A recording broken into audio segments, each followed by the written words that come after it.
Hiya! I'm Allison Jensen, and welcome back to the Kingdom Seekers Circle.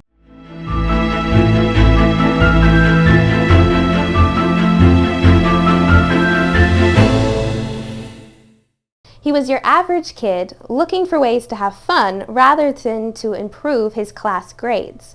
Now he can't seem to get away from the vile oppressors, traitors in sheep's clothing, vivid nightmares, and an odd librarian named Aviad. After pulling off the best prank of Destiny Hill's high school history, Hunter Brown expected to be reveling in his glory. Instead, he finds himself opening a mysterious book that sends him running from shadows in the streets and makes him afraid to look at his own reflection, lest the haunting image that stared back at him last time makes a disturbing reappearance.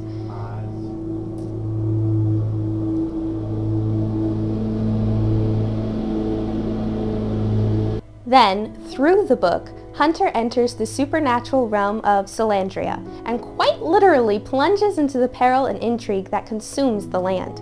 He joins the Code Bearers, a group of highly trained warriors to combat the Shadow who oppressively rule the realm and desire Hunter's allegiance. He encounters trolls and leeches, die spirits and dragons, enormous lizards and birds, and a fatally important gem called the Bloodstone. It was impossible to predict the startling revelations that awaited Hunter Brown beyond the veil. But will his knowledge of the code be enough to reveal the Shadow's greatest secret? Hunter Brown and the Secret of the Shadow, Book 1 in the Code Bearers series by the Miller brothers, is an epic fantasy for teens. It's one of the first fantasies I enjoyed as a younger reader, and it inspired my storytelling a lot. Now, Hunter is not your morally upright hero. He makes a lot of mistakes, yet he has an earnest desire to learn from these mistakes and pursue truth and righteousness, as long as it doesn't involve death. Hunter has a heart for the humorous things in life, but he knows how to cut it when things get serious. He is also the king of bad first impressions. You know the kind of boy who does disgusting things just to get his sister's reaction? That's Hunter. Or what about the boy who somehow falls asleep when he's supposed to be cleaning his room? Also Hunter. Yet he's relatable because we all make mistakes, get ourselves into embarrassing situations, or accidentally take on more than it seems we can handle. So how does he overcome his mistakes and get back on the right path? The answer may not be what you're expecting.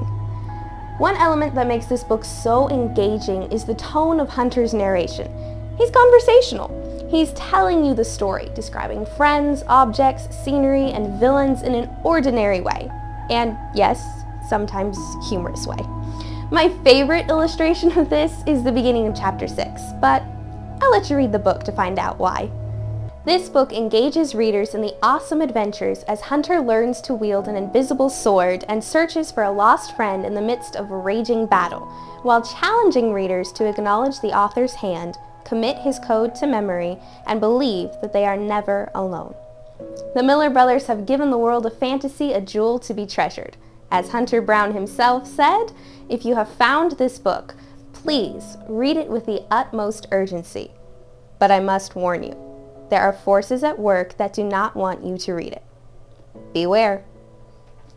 Thank you so much for watching. If you've enjoyed this video and would like to see more content like it, please subscribe to this channel and click the bell for notifications.